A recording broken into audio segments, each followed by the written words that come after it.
Saludos, buenas noches a todos y todas. Espero que estén bien. Gracias por darse cita a esta segunda reunión de nuestro seminario más reciente ofrecido dentro de los contornos del Centro para el Estudio de la Democracia. Este seminario, pues que, como ya hemos visto, pues trata sobre o pretende dar una introducción a la teoría política del marxista Saldo, el marxista italiano Antonio Gramsci, eh, miembro cofundador de lo que fue el Partido Comunista de Italia a principios del 1921, y figura cuya obra no ha dejado de tener relevancia e influencia e importancia en las más diversas latitudes, tanto geográficas como a través de todo el amplio abanico del espectro político. Nosotros la semana pasada, en nuestra primera clase, nuestra primera reunión, ¿verdad? Un poco repasamos las reglas de juego, repasamos el sílabo, dimos unas pinceladas de elementos biográficos básicos de Gramsci. Estaremos volviendo a hacer eso en la medida en que sea pertinente a través de las reuniones. Y también pues hicimos un ejercicio medio retórico de tratar de justificar el por qué tener un seminario sobre la teoría política de Antonio Gramsci, como habían elementos que pienso, algunos elementos que son objetivos, que objetivamente ayudan a justificar el seminario, así como elementos que son, digamos, de corte mucho más egoísta y de corte eh, mucho más personal. Eh, lo que queremos hacer el material que queremos cubrir o los temas que queremos cubrir en esta segunda sesión de hoy, eh, tienen que ver ya con el desarrollo del pensamiento político y social de Gramsci, eh, que se va dando en un escenario pues, bastante público. Es decir, se sedimenta en una cantidad enorme de columnas de opinión, de artículos, de editoriales, en múltiples periódicos políticos, particularmente entre el 1911 al 1922. Yo les había comentado a ustedes de que Gramsci termina sus estudios liceales en el 1910-1911. En el 1911, con una muy modesta beca, va ¿verdad? El sur más recóndito de la península italiana, la isla de la Cerdeña, y se va a estudiar a la Universidad de Turín. Turín o Torino es ¿verdad? Ciudad, la capital industrial del norte en ese momento. Sigue siendo una de las ciudades más importantes en términos económicos del país. Eh, pero en aquel entonces pues, era verdaderamente protagonista y, por lo mismo también era foco central de irradiación de actividad de lucha proletaria, ¿no? Porque es donde está ubicado gran parte de la clase trabajadora industrial, en el caso de Turín, fuertemente marcada por la industria automotriz. Eh, ¿Verdad? Como habíamos planteado ya la clase, en la reunión pasada, y esto lo digo a modo de una información mínima, básica, de contexto a las lecturas que yo les compartí, que me di cuenta abriendo uno de los enlaces que creo que en una de las lecturas me guayé, porque les di un enlace y creo que no contenía dos de los textos que yo pensaba que contenía. Eh, pero bueno, nada. Espero que hayan podido leer algunas, o algunas de las lecturas que les había sugerido y que les había compartido por enlace. Alguna información un poco de contexto, porque vamos, son estos textos en cuestión, el más temprano de ellos, que es Socialismo y Cultura, es un artículo periodístico del 1900, una reflexión de 1916, el de La Revolución contra el Capital de Marx, eh, de 1910, de principios de 1918. El Consejo de Fábrica es del 1920. El del Partido Comunista, si no me equivoco, también es del 1920. Y el de los partidos y las masas, creo que es del 20 o el 21. Que pues son años bien convulsos. Tanto en términos inmediatos, en donde está ubicado el tiempo y espacio Gramsci, pero también a nivel pues, más macro, a nivel del resto del mundo y particularmente de Europa Occidental. Eh, en ese contexto, pues, que Gramsci llega a estudiar a Turín, ¿verdad? Yo a veces doy datos biográficos bien, digamos, personales de Gramsci porque es importante que uno recuerde, ¿no? Que los autores son seres humanos de carne y hueso, ¿no? Un poco para parafrasear a Gramsci, a veces uno piensa que la historia de las ideas se da como si fuera a partir de la partenogénesis, como si ideas nuevas meramente nacen de ideas viejas en una cadena sucesiva de aventuras del pensamiento, totalmente descarnado, y pues no es así, ¿no? Y estos años fueron años bien complicados para Gramsci, por lo menos hasta el momento en que empieza a muy modestamente ayudar a sobrellevar la vida diaria en términos de manutención y economía, pues con el periodismo político. Pero, o sea, hay unas cartas, en los volúmenes de las cartas precarcelarias de Gramsci, hay unas cartas bien áridas, bien duras, donde Gramsci le escribe al papá desde Turín, con unos reproches y unos reclamos bien fuertes, ¿no? De la miseria en la que se encuentra, de que o sea, tiene que repetir, usar los calcetines 3, 4 veces a la semana, ¿sabes? De que la chaqueta que tiene para cubrirse del frío, la tiene que remendar 50 veces porque es la 21 que tiene. Le reprocha que no le manda suficientes ayudas económicas y entonces, y hay un elemento ahí, ¿verdad? Bien terrible y bien incómodo para uno como lector cuando lee esas cartas, porque uno piensa en la vida de uno, ¿no? Y las desavenencias que uno mismo ha tenido o podría haber tenido a nivel personal con los de uno, porque incluso Gramsci va tan atrás a recordar de la escasa presencia que él tuvo en su niñez, poco aludiendo a lo que yo les comentaba, ¿no? El papá de Gramsci había estado cerca de 5 años preso por cargos de corrupción y fue una figura, y de hecho, más allá de las cartas a las que él escribe en ese periodo, no vamos a ver muchas más alusiones a la figura del papá de Gramsci. Eh, ni en los, no tiene por qué verlo en los cuadernos, pero ni en los cuadernos, ni en su rica actividad epistolar, ¿verdad? Mientras que la presencia de la mamá sí está presente a través de toda su correspondencia hasta sus últimos días. Pero bueno, nada, nada, y le mencioné esas cartas, uno, por curiosidad intelectual, existen traducciones al inglés y al español. Para aquellos que no lean italiano, pues existen traducciones y que pueden acceder a ellas. Son documentos que es como todo, ¿no? Hay gente yo soy uno que quizás no me interesa mucho la obra sustantiva de un autor o una autora, pero me encantan sus cartas, ¿no? Hay gente que lee a Gramsci por su actividad epistolar nada más. Sí, y respectivamente de sus posturas políticas y respectivamente de sus planteamientos.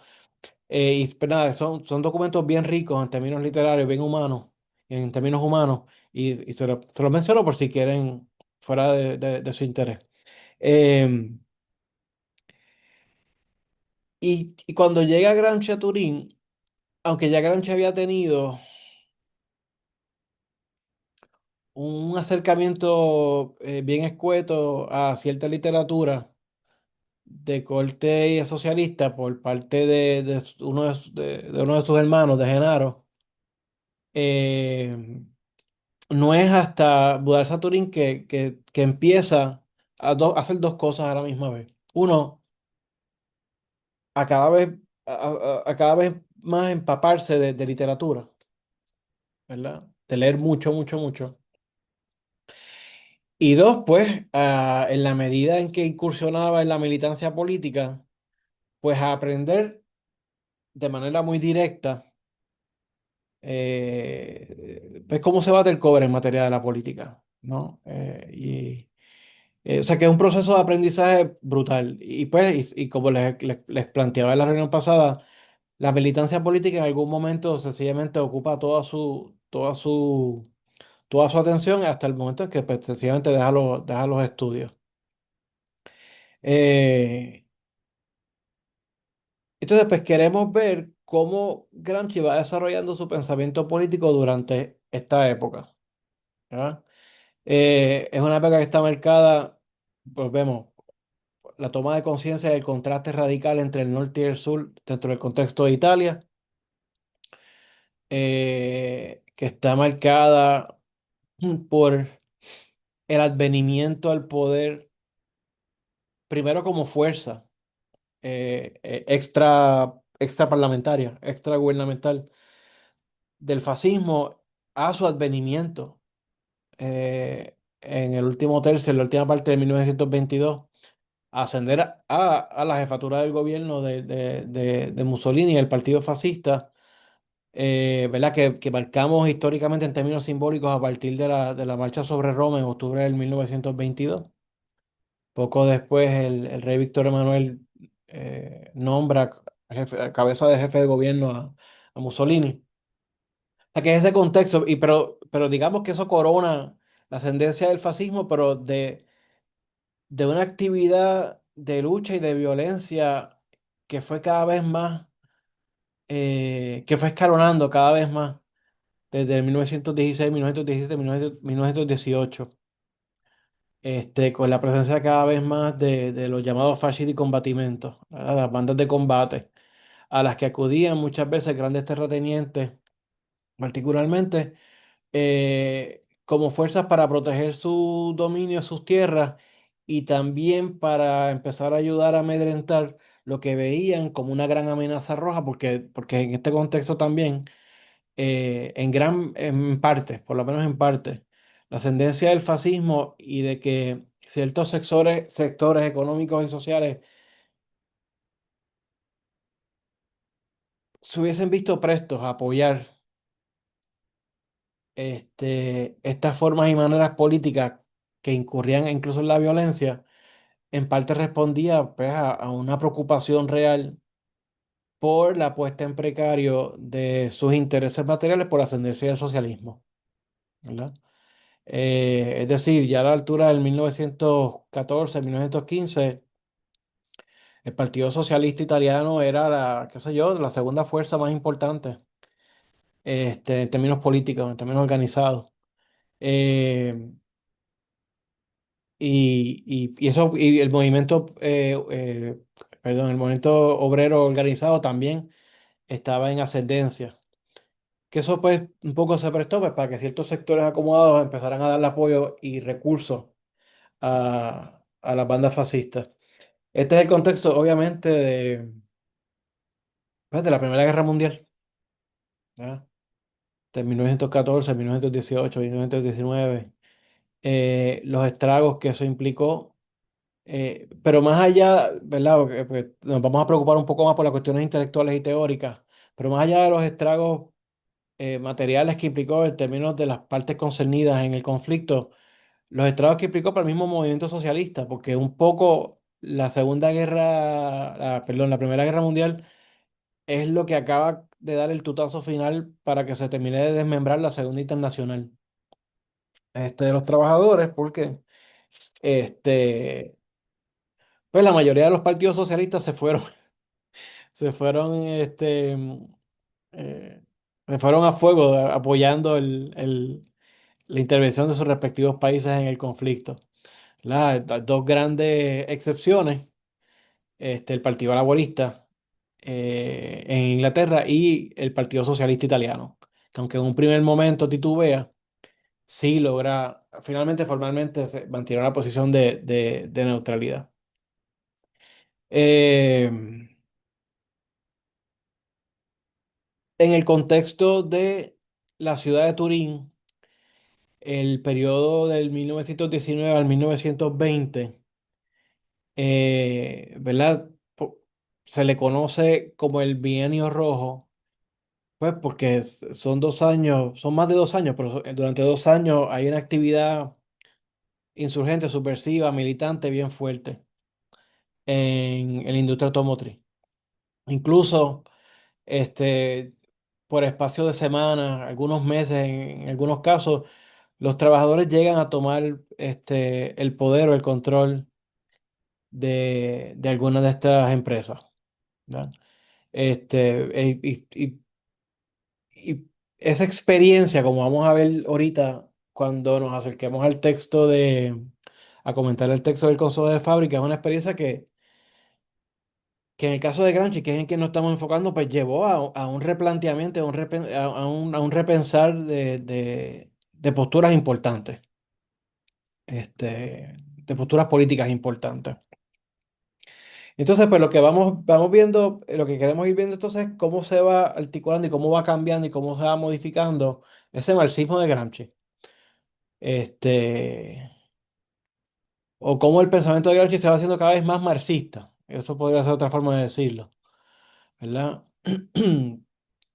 A sazón de, por un lado, como les decía ahorita, lecturas, y dos, en un primer momento quizás más importante, experiencia práctica de militancia, eh, y lucha política. Em, Así que, ¿algún comentario o observación hasta ahí? Pues entonces pasar a comentar la primera lectura, Socialismo y Cultura. Bueno, pues miren, el texto de Socialismo y Cultura es uno de esos textos, junto con el de la Revolución contra el Capital, junto con el texto de Tres Principios, Tres Órdenes, junto con el texto de Il Nostro Marx o Nuestro Marx, que la gente tiende a señalar como, mira, ahí Gramsci todavía estaba preso bajo los preceptos del idealismo. Y como vamos a hablar de estas cosas de manera bien elemental y bien básica, les proveo algunos unos planteamientos mínimos en torno a los asuntos que están en contención en estos planteamientos. O sea, con una promesa de pago de que en 2 semanas vamos a discutir los textos de Marx, en el cual pues, podremos hablar más en detalle al respecto. Pero que digamos que, por uso y costumbre, nosotros llamamos eh, al planteamiento general que emana de la obra de Carlos Marx a partir de un nombre que ellos nunca le dan del todo, que Marx nunca le da del todo, pero así lo conocemos por tradición, que es el materialismo histórico, ¿verdad? Y que es una expresión que se articula a partir de unas elaboraciones en un texto del 1845, que por costumbre también conocemos como la ideología alemana. Eh, el materialismo histórico es una perspectiva filosófica, histórica, historiográfica, teórica, que insiste en la primacía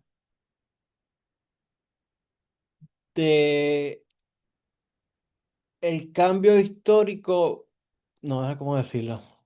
Insiste en la primacía de las condiciones materiales de existencia como las cosas fundamentales que ayudan a que el mundo corra.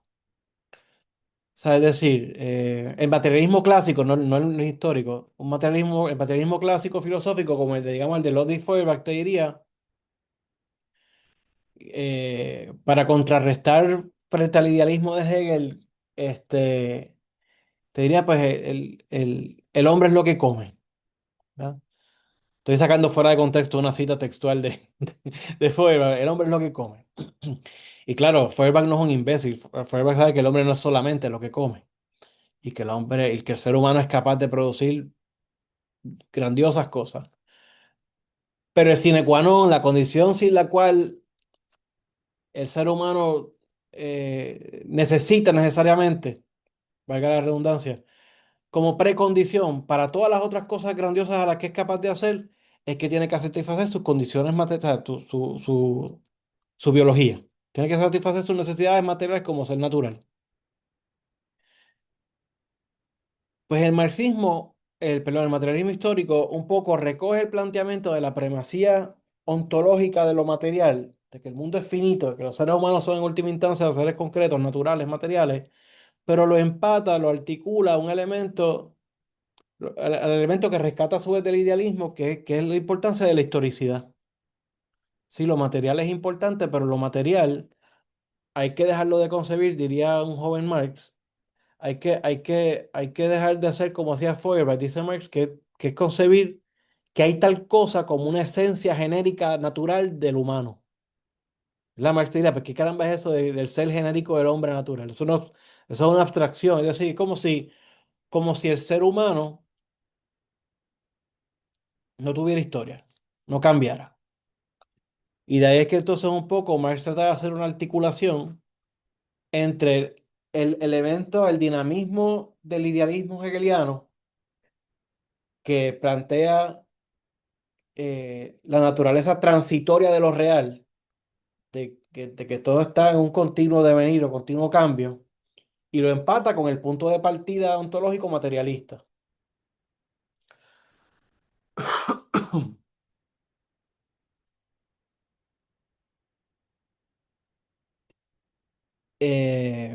Por si acaso, el, aunque a veces las palabras, ¿verdad? Los que no están necesariamente bien entendidos en los debates filosóficos, pues no tienen por qué saber esto, pero a veces las palabras pueden ser engañosas, ¿no? Y cuando uno escucha que si el idealismo hegeliano, o sea, el idealismo filosófico era un idealismo, o sea, voy a parafrasear a Lenin encarcelado en Siberia, cuando está estudiando la ciencia de la lógica de Hegel. Hay una nota al margen, una glosa al margen, que Lenin dice, eh, un buen idealista, con el afán y el apego a la historia, está mucho más cercano al verdadero marxismo que un materialista naturalista o mecanicista, que no le presta atención a la historia. Y cito, parafraseo más bien, eso de pasada de Lenin, pues porque cuando uno habla del idealismo, la gente tiende a pensar, de nuevo, si no está enterado o empapado de toda esta literatura, como que Hegel lo que planteaba es que las ideas pululaban así, es decir, un poco etéreas por el aire y que el mundo cambiaba a partir de este mecanismo medio extraño Pero realmente el idealismo, y ciertamente el hegeliano, insistía en la importancia de, de cotejar muy de cerca los acontecimientos reales, concretos que se daban.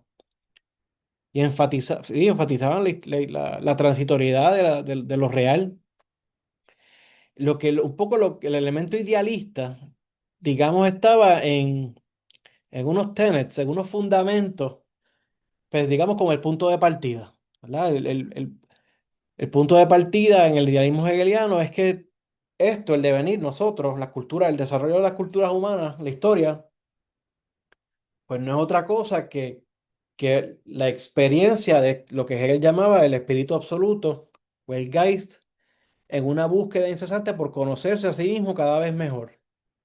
Y que este ente, ¿verdad? El llamado espíritu absoluto, es uno, es un uno.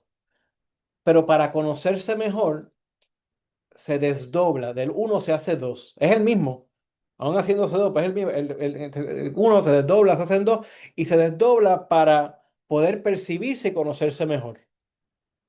Y aunque todo eso suena como que bien etéreo y bien extraño, el desdoblamiento del espíritu para conocerse mejor no es otra cosa que la historia de la humanidad. Entonces, cada estadio histórico importante, cada desarrollo, digamos, de concepciones científicas, de cada evolución o cada advenimiento importante de concepciones culturales distintas, o cada proceso a través del cual los seres humanos se logran apoderar cada vez más del mundo, del entorno que les rodea, pues esas son formas, diría cierto idealismo hegeliano, de cotejar cómo el espíritu absoluto ha ido progresando en el proceso de conocerse mejor. Este, o sea, la secularización del mundo viniendo de un paso en avanzada, pero a su vez el monoteísmo a su vez siendo un paso en avanzada de una concepción politeísta, pero a su vez, o sea, y todo esto para decir de que, ¿verdad? No quiero que piensen que cuando uno rechaza, digo, aquellos que rechazan el idealismo lo hacen en función de que es una cosa loca, fantasiosa, porque no lo era. Era una perspectiva filosófica que estaba bien atada a la importancia de la historicidad de las cosas. Sí hay unos elementos que lo hacen ser lo que es idealista. Está el asunto del punto de partida y están las apreciaciones que a veces hace en algunos de los juicios, en algunos de estos recorridos históricos en los textos. Eh,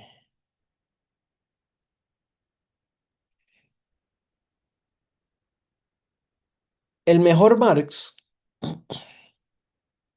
es aquel que articula de la manera más apropiada la importancia de la primacía ontológica de lo material, pero siempre mediada por la continua complejidad de la historia, los cambios. Este,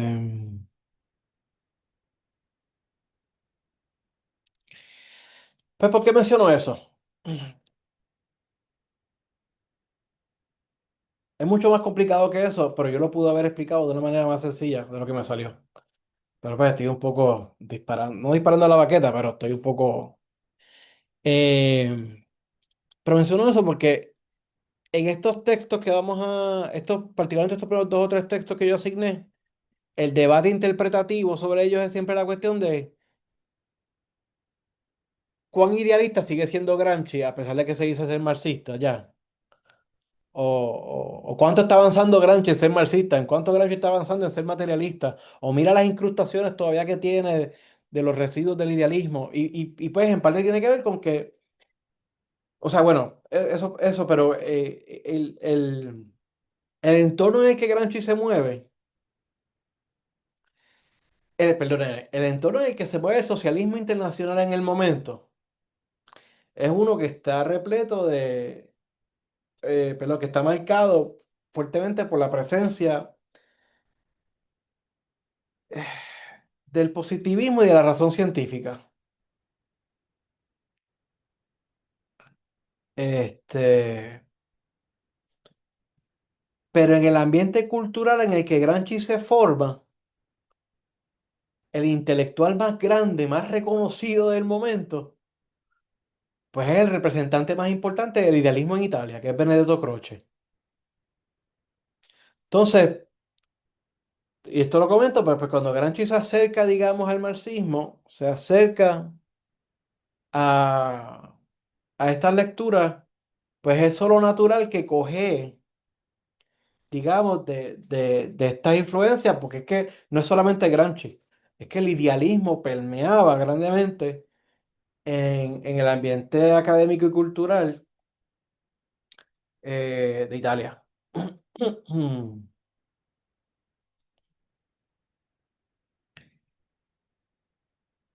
Lo interesante va a ser que eso, ay, ¿cómo lo digo? Lo interesante es ver cómo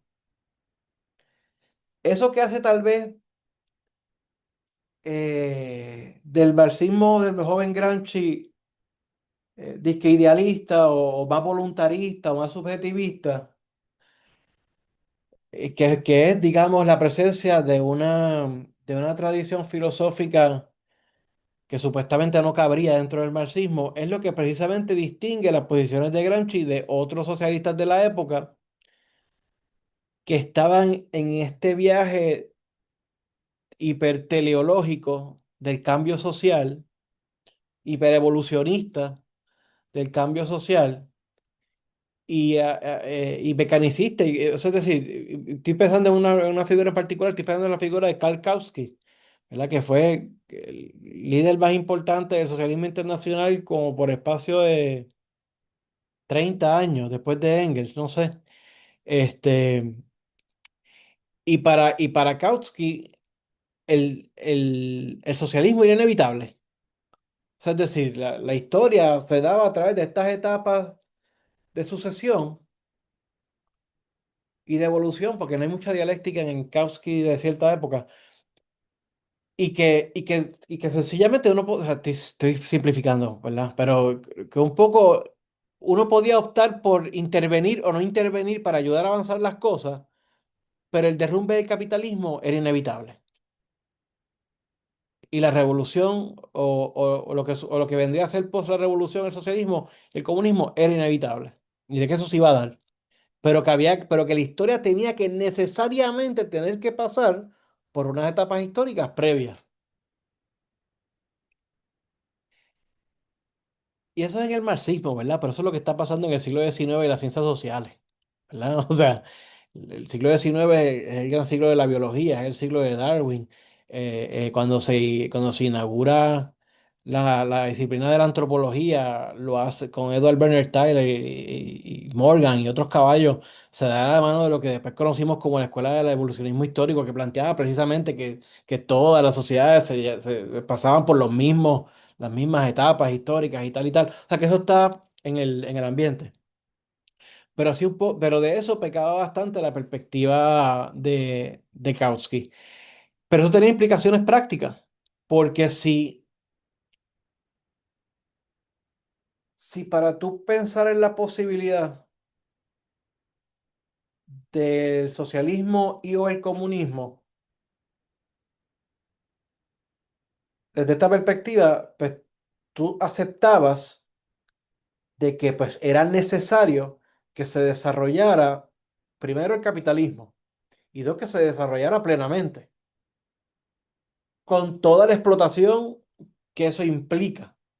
O sea, con todas las relaciones de explotación y opresión que eso implica. Este, o sea, voy de nuevo. O sea, imagínense usted si, obviamente, ninguno de ustedes es marxista, o me imagino que casi nadie es marxista, que si ninguno es marxista en la clase, en la de esto, pero supongamos momentáneamente que todos ustedes son unos marxistas malcriados y que todos ustedes son socialistas y comunistas.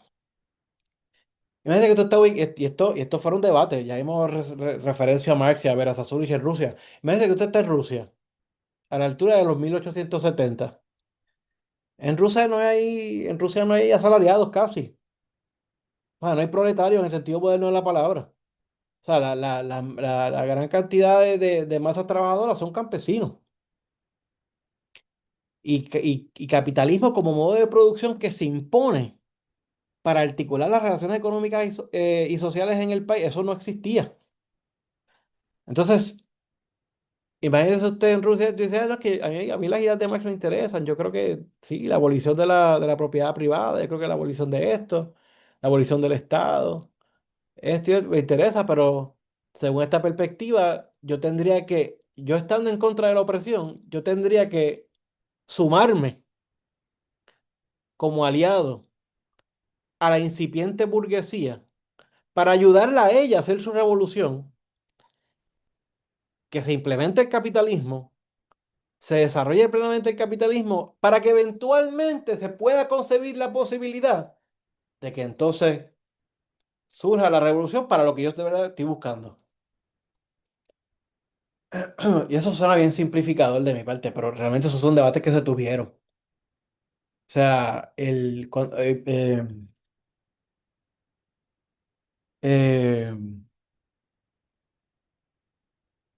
cuando Marx escribe el prólogo a la edición rusa, el primer prólogo a la edición rusa, voy de nuevo. Marx todavía está vivo cuando sale la primera edición rusa del Manifiesto Comunista. Y en el prólogo, que no sé, creo que es el último prólogo que llega a escribir Marx, en vida, el manifiesto, o uno de los últimos. Y en el prólogo que le escribe Marx a la traducción rusa del manifiesto comunista, Marx dice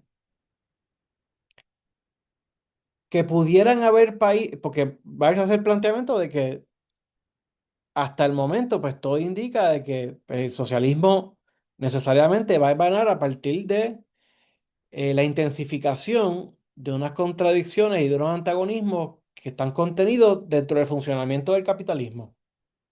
Y que eso va a llevar, por un lado, a la producción de las circunstancias y condiciones objetivas idóneas para la revolución, pero que a la misma vez también va a haber un proceso a través del cual se va a dar el desarrollo de las condiciones subjetivas, de que la gente no solamente que esté en las condiciones para que se haga la revolución, sino que la misma gente quiere hacer la revolución.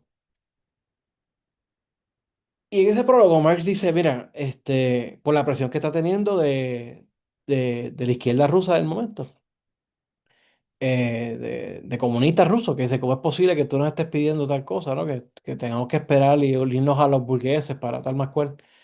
Y Marx dice que hay países en Rusia en donde, dada su madurez política, este, que pudiera ser que se puedan brincar etapas, habla Marx. Pero después de que habla de la posibilidad de brincar etapas, pues tú dirías, pues mira, y Marx está abriendo la puerta a la posibilidad de que en Rusia se haga otra cosa distinta, un camino distinto. Marx dice, podría ser, podría ser que en un país como Rusia se brinque la etapa del capitalismo a forma más egalitaria y eventualmente conducente al socialismo, siempre y cuando se estén dando de manera concomitante revoluciones socialistas en los países capitalistas alrededor más avanzados. Pero al poner esa condición, Marx lo que está haciendo es insistiendo en el planteamiento inicial. Sí, tú puedes brincar una etapa siempre y cuando el resto del mundo más avanzado ya haya brincado esa etapa y un poco te dé la mano. Es decir, no te seas de enemigo. Te permita llevar a cabo, efectuar esa transformación. Eh, o sea que, pues, como pues deben haber visto si leyeron el texto de la Revolución contra el Capital, pues eso está ahí bien presente, ¿no? O sea, por un lado, el asunto de idealismo, materialismo está bien presente en socialismo y cultura, también está bien presente en la Revolución contra el Capital. Pero en el caso de la Revolución contra el Capital, también está el asunto del debate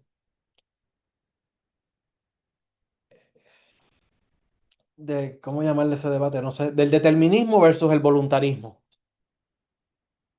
Es decir, si la organización y la articulación de voluntades colectivas puede imponerse sobre un quote unquote retraso en el desarrollo de las condiciones materiales que pudieran ser más conducentes a un proceso revolucionario.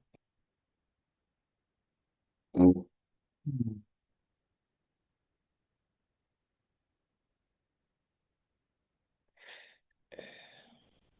Entonces, claro, ok, me voy a acercar al texto ya mismo, pero añado, ¿verdad? En este primer texto, Socialismo y Cultura, Gramsci habla, se refiere al marxismo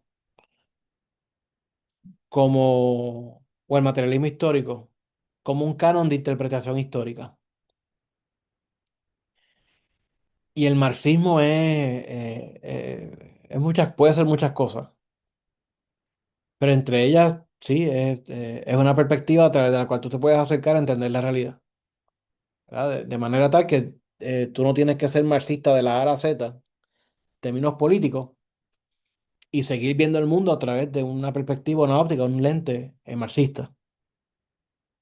Que de hecho yo creo que sería más saludable como lo ve la mayoría de las personas, en términos generales. Este, pero, pero el hecho de que Gramsci reduzca en socialismo y cultura el marxismo a un mero canon de interpretación histórica, lo que te delata, ¿verdad? Esto no tiene por qué saberlo si no lo has leído, pero te delata que Gramsci realmente ahí está todavía ahí atrapado en la interpretación que hace el idealista Benedetto Croce del marxismo. Porque Croce, después que pasa por ser marxista, bajo la influencia de que fuera su mentor Antonio Labriola,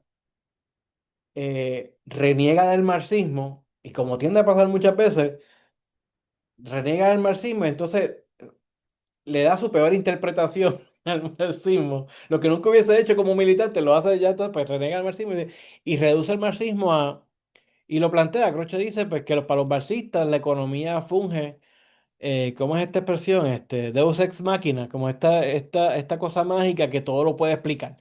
Como que algo no se entiende, la economía de alguna manera, el cambio económico de alguna manera va a poder explicar la cosa. Pero es un marxismo el que maneja a Croce en ese momento, bastante simplón, bastante mecanicista. Y cuando digo mecanicista y yo determinista, me refiero a que, en efecto, lea el marxismo como si el marxismo estuviera diciendo de que cualquier cambio en la esfera económica necesariamente, automáticamente va a tener un cambio correspondiente en las otras esferas sociales. A eso me refiero yo con una perspectiva mecanicista. Como que algo pasa en la economía y eso automáticamente guardará relación con un cambio proporcional, qué sé yo, en la esfera cultural o en la esfera moral o en la esfera política o en la esfera que fuese.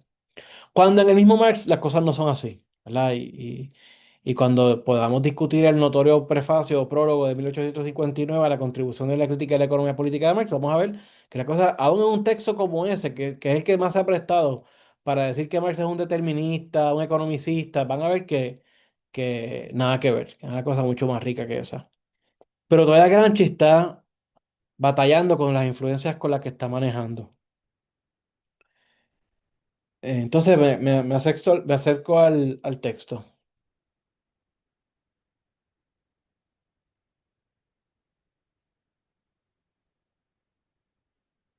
Porque también hay cosas que guardan continuidad con su obra posterior, ¿verdad? O sea, no, este ejercicio que estamos haciendo en mi mente, idealmente, pues, eh, como todo proceso de transformación y maduración, hay cosas que uno va filtrando, hay cosas que uno va dejando atrás, pero hay veces, muchas veces que uno retiene, aunque de maneras transformadas y modificadas cosas que ya vienen como uno desde, ¿verdad? Desde hace tiempo. O sea que van a haber cosas presentes en este texto que pues, tendrán continuidad en la perspectiva de Gramsci posteriormente. En socialismo y cultura, lo primero que habría que hacer es notar un par de cosas. Uno, notar cómo para Gramsci el asunto de la cultura, aunque obviamente no va a ser elaborado en este textito de periódico, como va a ser elaborado en los cuadernos de la cárcel. Primero, el hecho de que Gramsci le da importancia política a la cultura, o sea, como una actividad política potencialmente importante. Eso es lo primero. Segundo, el rechazo de Gramsci a la cultura como mero conocimiento enciclopédico, ¿verdad?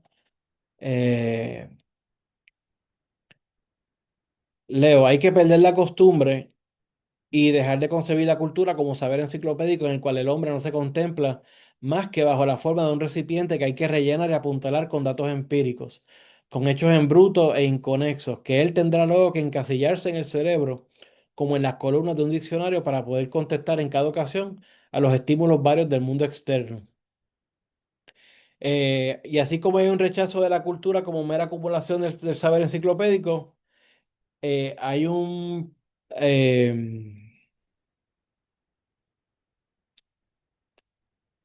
quiere plantear un contraste, ¿verdad? Porque todo esto es en función del rol de la cultura en el desarrollo social y político como clase de los trabajadores, ¿no? En camino al socialismo.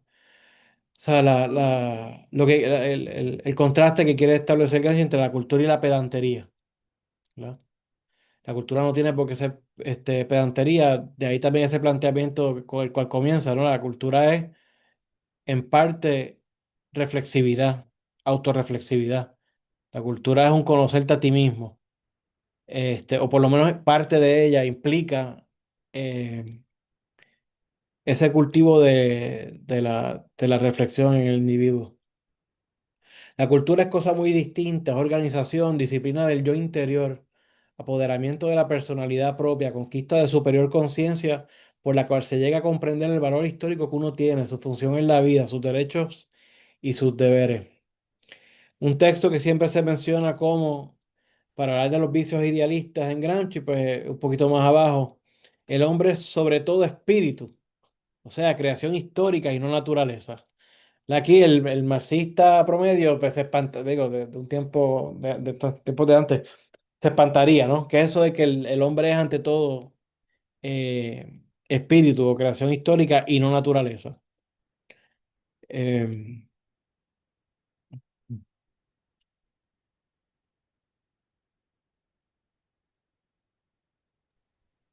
¿Puedo comentar algo ahí? No sé. Sí, Juan, adelante. Saludos, mire. Eh, para mí, cuando leo esa frase en el contexto, queda claro que se está refiriendo un poco a ese idealismo que hablabas de Hegel, ¿no? Ese espíritu que está hablando de que es el centro del hombre, es esa conceptualización histórica que va desarrollándose y que de alguna manera define a la persona en su momento y contexto histórico, que no está cerrado a un momento específico, sino que viene con el añadir de la historia. Es un espíritu que se crea en ese proceso evolutivo, que no es natural, fisiológico de lo que él está hablando, sino un proceso evolutivo histórico. Y entiendo que a eso es que se refiere, y no creo que esté muy separado de lo que Marx o Engels estaban hablando.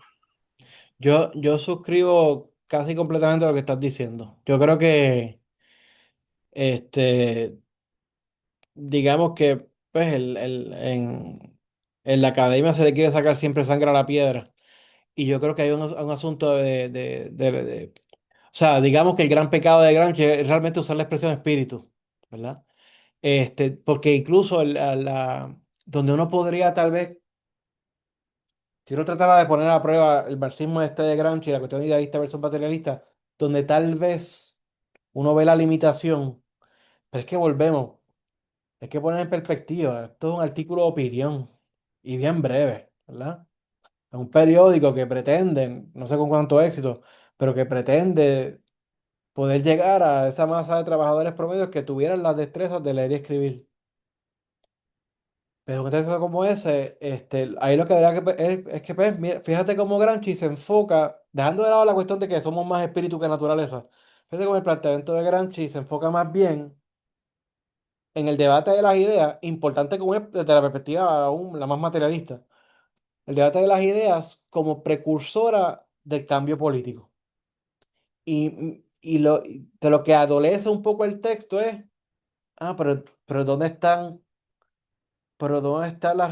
cómo es? ¿Dónde está el desarrollo de las fuerzas productivas y las relaciones de producción? Es decir, ¿dónde está presente esos otros elementos determinantes que ayudan a constituir lo social en el que nos movemos? Y mira cómo Gramsci todavía, como que bien dejado llevar por el ánimo del momento, o cierto optimismo, o cierto voluntarismo, está enfocando la parte de la subjetividad, individual o colectiva.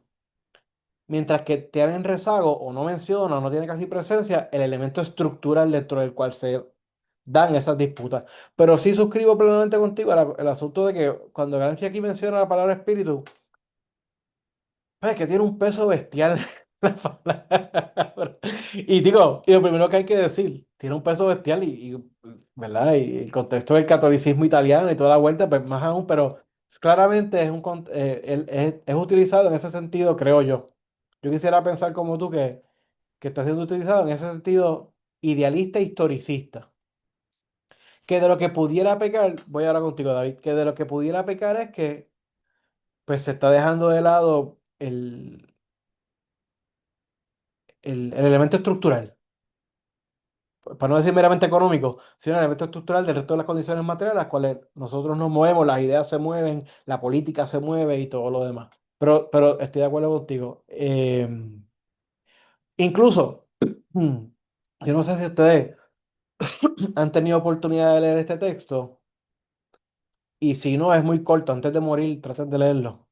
De un texto bandera, ¿no? Así, emblemático de una época que es la ilustración de Immanuel Kant. Y menciono que es la ilustración de Kant, porque Gramsci termina este texto hablando de la importancia de que antes de cada acontecimiento de convulsión política, siempre viene precedido de un periodo de como que desarrollo de que se den las condiciones para que eso cambie, de que las cosas cambien, pero que ese periodo previo lo que hay es mucha lucha cultural, o sea, lucha de las ideas, de distintas perspectivas. Y, yo espero que la memoria no me esté traicionando, pero hay una parte en ese texto, después de que Kant hace la distinción del uso público y privado de la razón, hay una parte de ese texto donde Kant aborda lo mismo, de que para que cambie, de que para que cambie realmente social y políticamente una sociedad a otra, eh, es fundamental un cambio de mentalidades o algo por el estilo, habla. Pero juega con esa cosa, perdón, insiste sobre la importancia de ese debate cultural e intelectual previo al cambio social. Pero suscribo un poco lo que dice, pero sí sigo pensando que adolece o sea, todavía no es marxismo duro y puro. Incluso, pues, aunque por más que uno pueda estipular que tal vez esté usando la palabra espíritu en su sentido idealista historicista, eh, el hecho de que esté usando esa palabra delata que todavía o sea, que todavía está en el proceso de madurar su perspectiva. Digo, sabiendo o pensando que lo que quiere es eventualmente pues, desarrollar una formación más propiamente marxista, ¿no? Y en ese sentido. Porque un marxista sabe que ¿para qué va a dejar el concepto de espíritu, ¿no? O sea, a menos que sea estrictamente en un sentido figurado, pues, en un texto de divulgación popular como pretendía hacer eso. Pero sí suscribo lo que estás diciendo. Gracias. David, Sí, mi pregunta iba alrededor, primero buenas noches a todos. Iba alrededor, yo creo que de lo más simple que se puede sacar de esa cita es cuál era el pensamiento de Gramsci, o cómo él se aproxima a lo que es la naturaleza, si siempre es una oposición bien burda entre lo que es cultura y naturaleza, o si hay una, ¿verdad? Una quizá un poquito más elaborada sobre eso, porque yo sé que después había la pretensión del marxismo como ciencia también hasta cierto punto, un determinismo que se tiene que considerar, pero parece ser un determinismo que es principalmente atado a lo que es la cultura, ¿verdad? Y el elemento natural, pues, que para mucha gente sería el determinismo de facto, el primer determinismo de todo, pues no, o sea, lo veo como que una posición entre esas dos cosas. No sé si me expliqué bien ahí. yo creo que sí. Te respondo a lo que interpreto de tu comentario o pregunta. La noción de naturaleza en Gramsci es eh, bien subtrabajada, no está bien desarrollada. De hecho, también es así que los pasajes que según los materialistas militantes, los pasajes más problemáticos en términos filosóficos de Gramsci, los cuales los tienen que ver con una versión bastante simplificada de cómo él entiende la naturaleza. eh, pero en esta etapa en particular, lo que tú notas es, para empezar, esa distinción tan nítida entre espíritu y naturaleza. Porque un marxista, ¿verdad?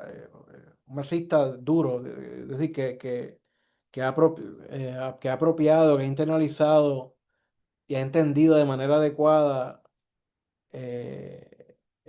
la perspectiva o el método dialéctico, pues sabe que tú tal vez hablas en esas distinciones tan nítidas de espíritu o naturaleza, digamos, pues tal vez para efectos didácticos, ¿no? Si tú quieres enseñar una cosa o mostrarla, pero tú sabes que tanto el quote unquote espíritu, ¿verdad? Digamos, no sé, lo anímico, lo ideológico, la voluntad, como lo natural, están entrecruzados ¿a través de qué? A través de la praxis, ¿verdad? A través de las acciones de los seres humanos. Este, mm, y yo creo que en esa distinción tan nítida entre una cosa y otra es que tú ves también, pues, una falta de desarrollo de pensamiento dialéctico de parte de Gramsci.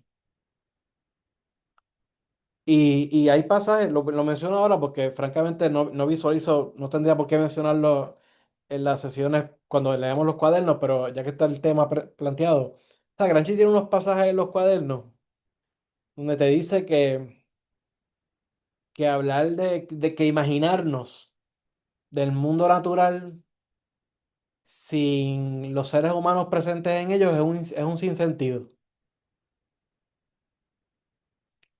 Como que pues si el ser humano no está implicado, pues tú sabes, ¿por qué? pero, tú sabes, pero eso es planteamiento bien problemático. Porque entonces, pues, ¿qué te diría un arqueólogo? ¿Cómo que tú no puedes imaginar? O sea, hay disciplinas completas que están destinadas a investigar precisamente ese mundo natural, ese mundo material, donde los seres humanos no estábamos implicados. O sea, García hace unos planteamientos que, nada, que se nota que era como que el flanco débil de él, digamos, no sé. O sea, y eso es en los cuadernos, ¿verdad? Eh, Lo menciono, Manuel, porque por lo menos en otra cita acá sí. siempre dice, ¿sabes? La conciencia unitaria del proletariado se ha formado, se está formando a través de la crítica a la civilización capitalista y crítica que quiere decir cultura, y no ya evolución espontánea y naturalista. ¿Sabe? Que no solamente quizás no, si me dice, ¿verdad? Que su noción es un poco simplista, pero por lo menos sí parece que algo que incluso menciona microbios en la parte de arriba como la tuberculosis como elemento. O sea, es como que sí él juega un poco con eso, pero siempre desde como una oposición, quizás hasta dándole un contexto un poco como que hasta oscuro, no sé. Sí. Sí, pero fíjate, es una noción, volvemos a una noción de la naturaleza bien, bien, bien simple, bien sencilla. La naturaleza misma es bien compleja, ¿verdad?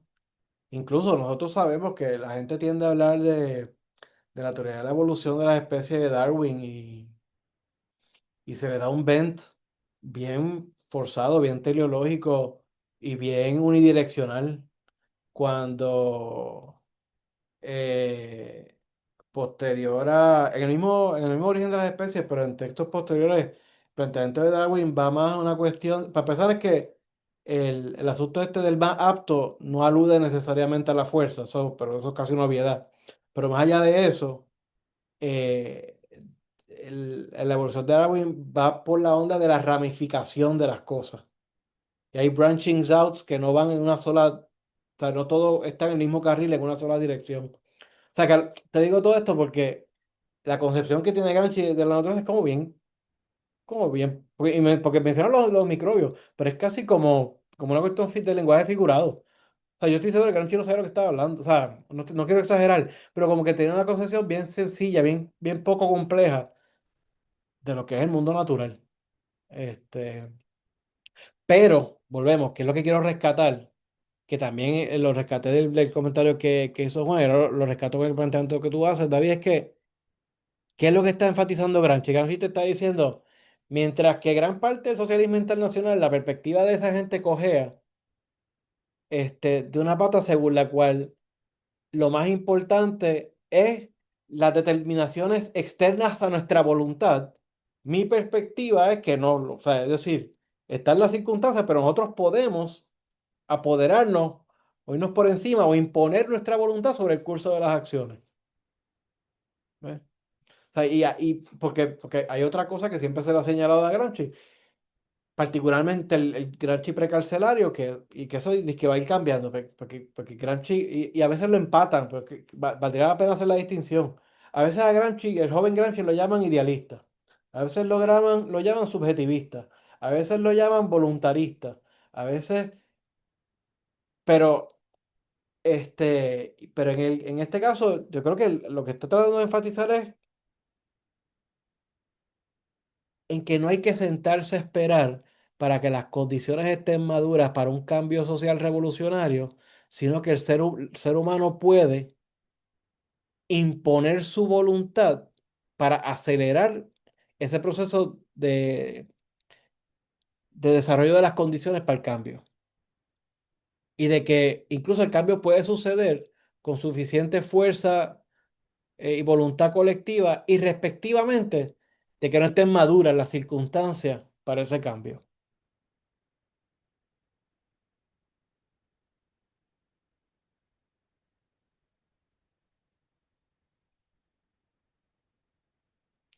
Y hago y yo tengo yo tuve un maestro, mi mejor maestro de marxismo, fue el último discípulo directo de Herbert Marcuse en Brandeis. Se llamó Georg Fromm, que murió hace 2 meses atrás.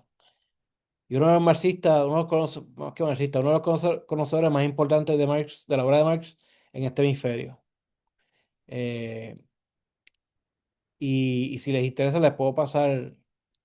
Nosotros traducimos un texto de él bien importante al inglés, eh, pero bueno, pero Fromm, Georg era uno de estos marxistas clásicos, pero duros, y de mucho rigor y enjundia. Para Fromm, Gramsci siempre fue un idealista. O sea, para alguien como Fromm, Gramsci nunca superó esa etapa. Y hay un debate, pero claro, mi counter argument, yo muchas veces, pues Fromm estaba mucho más duro que yo y era mucho más leído que yo. Y cuando, tú sabes, y hubo una etapa en donde, qué sé yo, hace como 15 años atrás, compartíamos mucho, o sea, es decir, 3, 4 veces a la semana, sobre el talento, compartíamos mucho. Y muchas veces, por lo menos una vez, 2 veces al mes, salía la discusión esta de Gramsci y el materialismo y el idealismo. Y, y como no podía yo bregar con el maestro, porque pues, él las tenía todas agarradas por el mango, o sea, es duro en la historia de la filosofía. Y la filosofía moderna es su especialidad. ¿Me entiendes? O sea, el empirismo, el racionalismo, el materialismo, todo esto, ¿sabes? O sea, la tesis doctoral de Kant que escribió bajo Marcuse, eso la crítica a los neocantianos, o sea, el tipo un experto.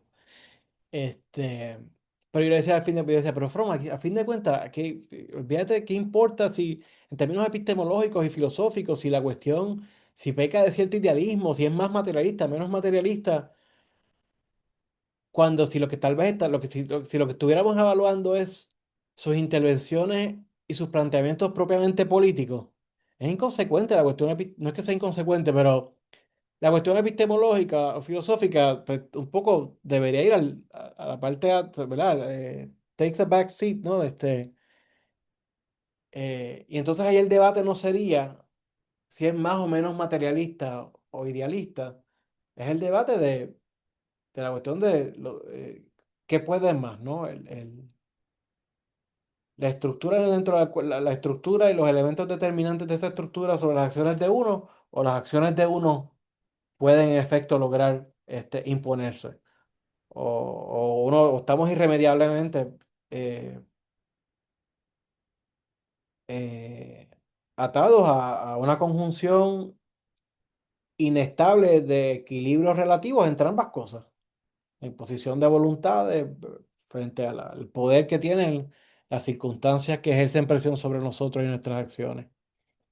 Eh, pero es porque tiene, pero nada, menciono eso porque hay gente, ¿no? Que piensa que Gramsci pues, sencillamente pues, siempre fue idealista, digamos, o nunca, y para mí la respuesta siempre fue, so what, ¿verdad? O sea, es decir, nada en ese debate cambia, bueno, cambia algo, pero no cambia tanto de mis planteamientos principales, por ejemplo, en mi trabajo sobre Gramsci. Claro, yo no voy por ahí. Este, así que pues nada. Y Pienso si- que, pienso que ese, digo yo, no, ¿verdad? Pero pienso que también tiene que ver con que Gramsci es un tipo práctico. O sea, está en la praxis, está en la, no tan solo de la reflexión teórica, sino que está también en el interés práctico de poner estas ideas en práctica, de que se adelanten estas ideas en práctica. Y yo creo que de ese debate con lo teórico, cuando tú lo vas a implementar en la práctica, sufre en los contextos específicos y en el contexto histórico en el que lo estás haciendo, va a sufrir. ¿No? Tú no vas a implementar, o sea, la teoría no se implementa como si fuera una línea de producción. Cuando tú vas a implementar teorías que las tienes claras quizás o no las tienes tan claras, pero las vas a llevar a la práctica, se van a sacar, a salir del molde. Y creo que también el elemento práctico de Gramsci, de haber visto también la práctica, de haber visto desde temprano eso, ¿no? Quizás lo afecta en esa manera de cómo expresa las cosas o cómo las trata de desarrollar, con el sentido de buscar un adelanto inmediato de esta, de su, ¿verdad? De la sí, filosofía que está buscando, del cambio que está buscando. Y de hecho, y de nuevo, y aquí Gramsci se refiere al marxismo como un canon ¿cómo es? Un canon de interpretación histórica. Digo, los que hayan leído algo tal vez de Gramsci en algún momento, de los cuadernos de la cárcel, saben que Gramsci en algún momento, la expresión que favorecía para referirse al marxismo va a ser una filosofía de la praxis, ¿verdad? Este, y está anclada en una lectura mucho más rica, mucho más dialéctica de la obra de Marx y que pues que rescata mucho, o sea, sin descuidar la importancia de las determinaciones circunstanciales, pero que enfatiza mucho la importancia de la acción, de la voluntad. Claro, a nivel de los cuadernos de la cárcel, de la voluntad colectiva. Y lo vamos a ver porque, o sea, sí, lo vamos a ver.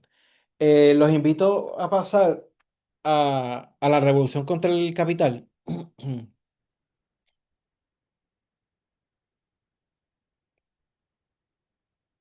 para significar algunos pasajes que se mecen entre estos temas que hemos estado hablando.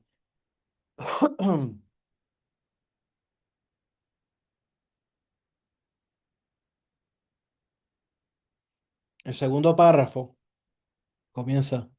La revolución de los bolcheviques está más hecha de ideologías que de hechos. ¿Verdad? Volvemos, las palabras pues, a veces importan y volvemos aquí un buen materialista histórico lee eso y se espanta, ¿no? O sea, dice, pero Dios mío, ¿por qué es esto? La revolución de los bolcheviques está más hecha de ideologías que de hechos.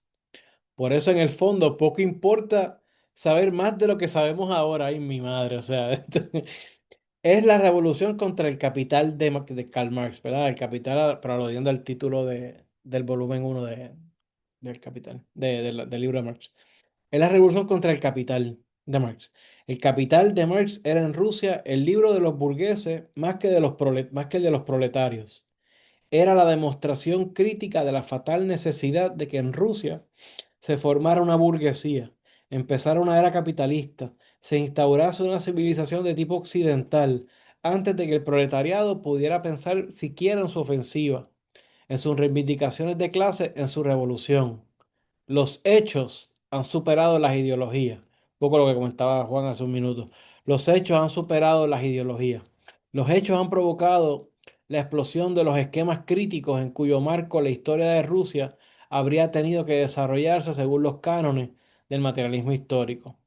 Los bolcheviques reniegan de Karl Marx, afirman con el testimonio de la acción cumplida de las conquistas realizadas que los cánones del materialismo histórico no son tan férreos como podría creerse y como se ha creído. Y digamos algo rápidamente, aunque yo creo que el mismo Gramsci hace un comentario a los efectos.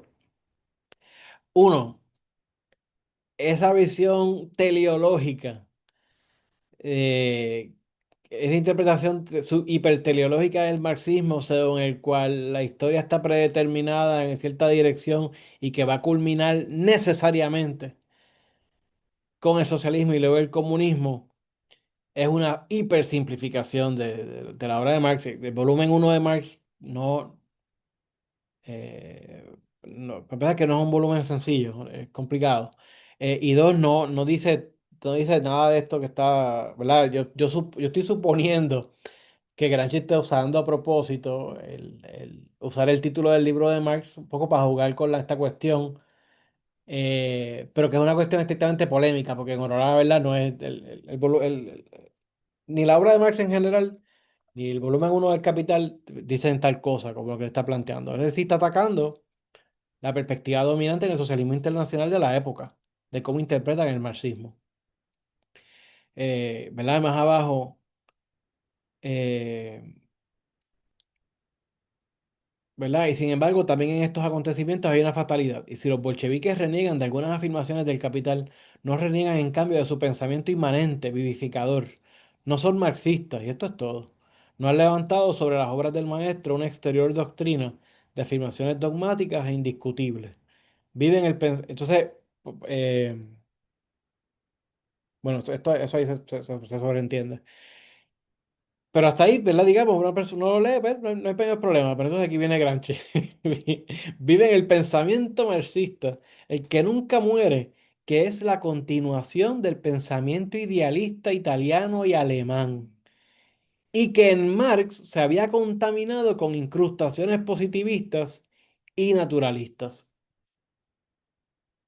O Gramsci no estaba leyendo bien a Marx, ¿verdad? Pero por aquello a modo de marcador, insisto, ¿verdad? Como Gramsci explícitamente está planteando que el marxismo es ¿cómo es? La continuación del pensamiento idealista italiano y alemán. Fíjense cómo, o sea, Gramsci no menciona aquí el materialismo para nada, ¿no? O sea, el marxismo viene del idealismo y el problema es que Marx supuestamente está repleto de incrustaciones positivistas y naturalistas, que no es, que no es el caso. Si les interesa esos debates, me escriben aparte un email y yo les envío gratuito el artículo que le traducimos a Fromm en inglés, que publicó Rethinking Marxism, porque tiene que ver precisamente. Fromm coge y echa patas arriba las acusaciones típicas que hacían de Marx, de la ideología alemana, de un Marx que es súper empirista, que es positivista, y Marx no, y Georg Fromm desmonta todo el argumento de una manera bien sostenida.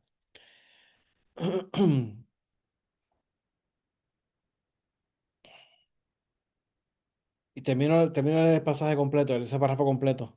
Y ese pensamiento no se sitúa nunca como factor máximo de la historia de los hechos económicos en bruto, sino siempre el hombre, la sociedad de los hombres que se reúnen, se comprenden, desarrollan a través de estos contactos, cultura, una voluntad social colectiva y entienden los hechos económicos, los juzgan y los adaptan a su voluntad hasta que ésta se convierte en motor de la economía, en plasmadora de la realidad objetiva, la cual vive entonces, se mueve y toma el carácter de materia telúrica en ebullición, canalizable por donde la voluntad lo desee y como la voluntad lo desee. Y ahí nuevamente, ¿verdad? Si uno quiere ser justo, ahí usted ve el planteamiento de la determinación recíproca entre subjetividad y condicionamientos objetivos externos, ¿no? Pero uno puede apreciar claramente en dónde el peso de la balanza, para dónde cae, que es en el acto de la voluntad.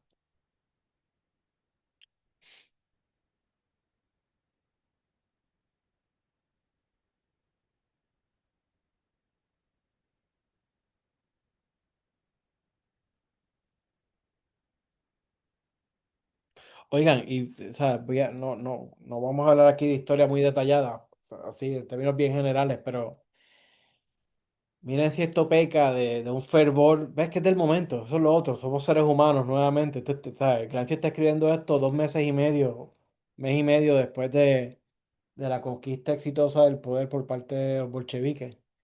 Este, pero la historia posterior de la Unión Soviética, de la Rusia comunista y luego la Unión Soviética, es la historia de sus hardships, de sus problemas y de sus improbabilidades y de su, ¿verdad?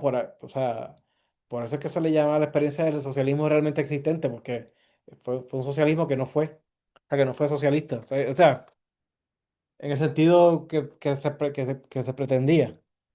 Eh, em,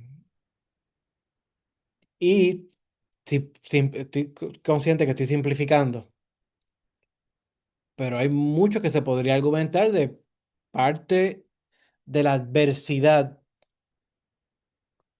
para efectuar un cambio verdaderamente revolucionario de corte socialista tiene que ver con que era una sociedad que materialmente hablando no tenía las circunstancias más adecuadas para ello. O sea, ¿cómo tú pretendes llevar a cabo? O sea, Marx nunca escribió un plano arquitectónico de cómo se iba a ver ese comunismo, ¿verdad?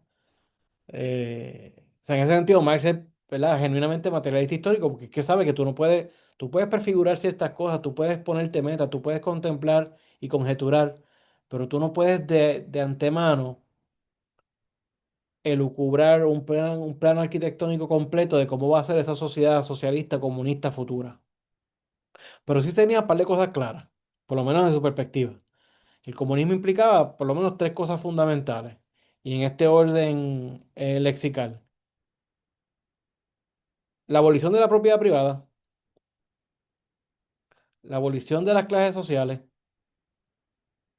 y la abolición del Estado.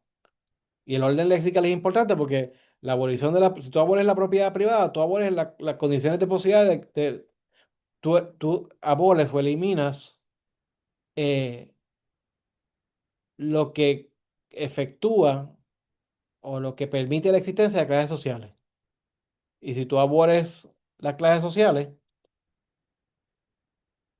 pues tú estás, según la definición clásica, por lo menos del manifiesto comunista, eliminando la razón de ser detrás de la existencia del Estado moderno. ¿Verdad? Porque, ojo, Marx no era anarquista. O sea, Marx no, cuando Marx habla de la abolición del Estado, no es de que no van a existir nodos institucionales a partir del cual se va a gerenciar, a gestionar, a administrar las cosas. Lo que está hablando es de la eliminación de su carácter como instrumento de dominación de uno sobre otro. Pues si tú eliminas la propiedad privada, eliminas las clases sociales. Si tú eliminas las clases sociales, pues tú eliminas la necesidad de tener un instrumento para que una clase oprima a otra. La abolición del Estado. Y en Rusia lo que habían eran campesinos pobres que lo que querían era propiedad privada. ¿Verdad? O sea, ¿por qué es que el primer intento de diseño general de una política económica en Rusia fue la llamada nueva política económica? Pues por ese dato, porque tú no podías, o sea, el pensamiento detrás era llevar a cabo la colectivización forzada de las tierras entre tanta gente que lo que quiere es tierra, ¿verdad? Para producir y para su subsistencia y todo lo demás, es lo que lleva a plantear una estrategia de desarrollo que no, que tuviera que contemplar el que los trabajadores pudieran tener cierto grado de propiedad privada. Este, y nada, pero un poco lo planteo, pues porque, o sea, hay tal cosa como que, eh, o sea, las circunstancias materiales de existencia de la Rusia de la época no eran las más favorables para el intento de, de un cambio estrictamente de corte socialista y comunista. Sí podría haber sido materia para cambios de exploración, para formas y maneras sociales, políticas y económicas más democráticas, más egalitarias, de todo, pero si solamente se partía de la cuestión del capitalismo, del socialismo y del comunismo, pues no tenía las circunstancias más favorables para ellos. Y un poco queda demostrado con la historia, el resto de la historia que le sigue. Es más complicado Pienso, que eso, ¿verdad? Perdóname, Juan. Es más complicado que eso. Tan pronto, un año y medio después de los bolcheviques en el poder, son invadidos continuamente como por ejércitos de 12 países distintos. O sea, es decir, la cosa es o sea, es multivariable, es complicada. Este, sí, me iba a decir, Juan. sí que pienso que la lectura es a ver que Gramsci no estaba ajeno a esa realidad cuando dice que el colectivismo será en principio de la miseria y del sufrimiento. Y sí, pero y como lo pretende justificar, es Es que que va a durar menos que lo que hubiese durado bajo la burguesía. exacto. Sí. Sí, está un poquito complicado. Pero nuevamente, no, porque veo que el tiempo ya está acelerando, pero sí quiero rescatar, ¿verdad?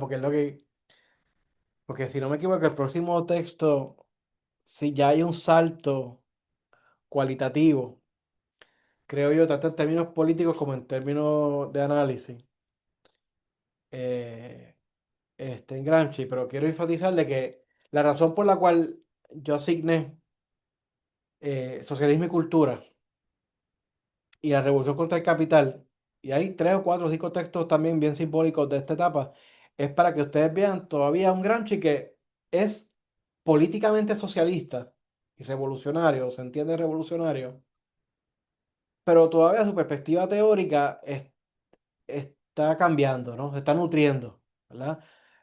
La meta, desde donde él lo ve, es un poco apropiarse del marxismo, ¿verdad? O de cierto materialismo histórico, pero todavía, para que uno vea que todavía está preso, como tantos otros de la época, pues por las influencias del momento.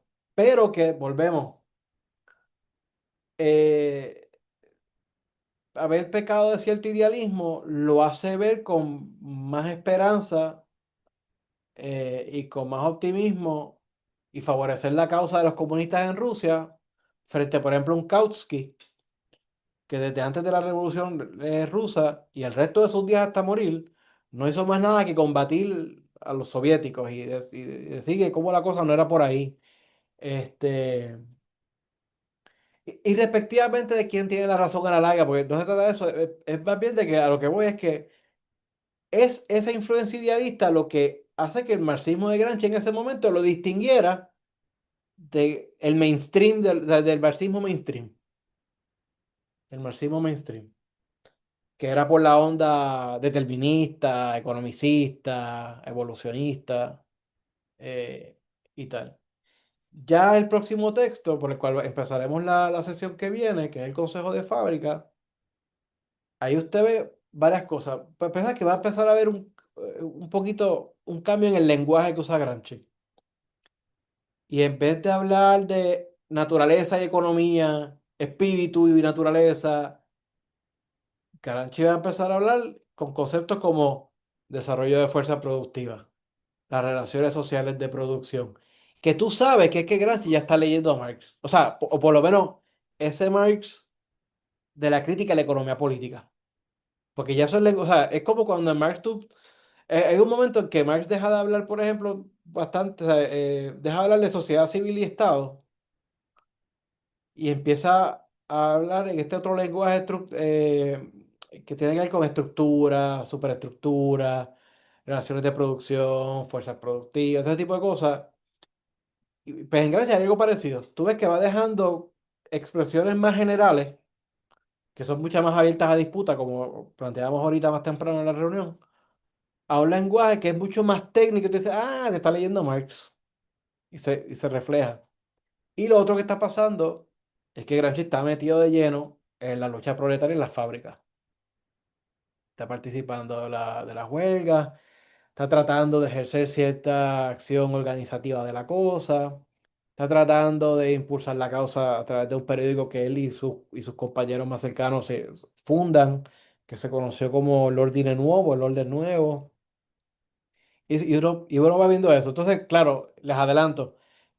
El furor de la lucha proletaria va a ser en ese momento, con la toma de las fábricas, va a ser que Gramsci plantee un posible Estado socialista alternativo, pero anclado como con las células básicas primero, haciendo los talleres de trabajo,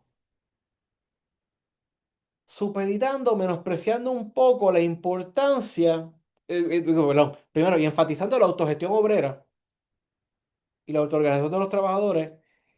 Pero uno va dándose cuenta como que está subestimando la importancia de tú tener un partido político centralizado al margen organizado. Este, y ya veremos, porque cuando se fastidia la lucha, porque termina en derrota, entonces ahí va a reivindicar el partido político como organización permanente, relativamente autónoma, que es importante que exista. O sea, a lo que quiero, y es lo que quiero que vayamos viendo, ¿no? Que como Gramsci, en la medida en que se sigue enriqueciendo intelectualmente y en la militancia, pues tus posturas siguen cambiando, se van haciendo más complejas. Y cosas obvias, ¿no? Si usted piensa en Gramsci como la cuestión de la hegemonía y la lucha cultural como lucha política, pues ya usted está viendo que Gramsci le da importancia desde bien temprano a ese elemento de la lucha política. La crítica cultural, la crítica teórica, la lucha ideológica. Y que eso está presente desde siempre. Voy a tomar la consabida foto. Bueno, primero, gracias nuevamente por darse cita a la segunda reunión. Voy a parar la grabación y entonces...